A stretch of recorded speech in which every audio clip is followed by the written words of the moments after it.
Msimu wa mvua unaoendelea umeleta madhara makubwa katika baadhi ya miji ya Afrika Mashariki, hususan Nairobi nchini Kenya, pamoja na miji ya Tanzania ikiwemo Dar es Salaam, Arusha na Mwanza.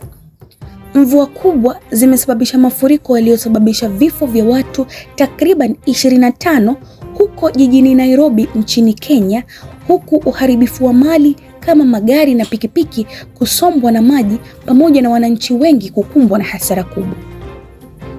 Hali hiyo imeibua mjadala mkubwa. Nini hasa chanzo cha mafuriko haya?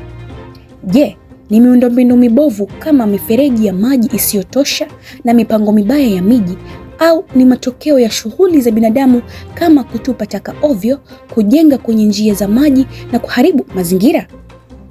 Baadhi ya wachambuzi wanaamini kuwa ukuaji wa haraka wa miji bila miundombinu imara ya mifereji ya maji ni sababu kubwa ya mafuriko ya mara kwa mara. Wengine wanasema tabia za wananchi kama kuziba mifereji kwa taka na kujenga kwenye mabonde ya maji zinachangia kwa kiasi kikubwa tatizo hilo. Swali linabaki kwa mamlaka na wananchi.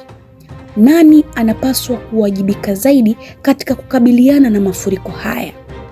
Je, ni serikali kwa kuboresha miundombinu au wananchi kwa kulinda mazingira?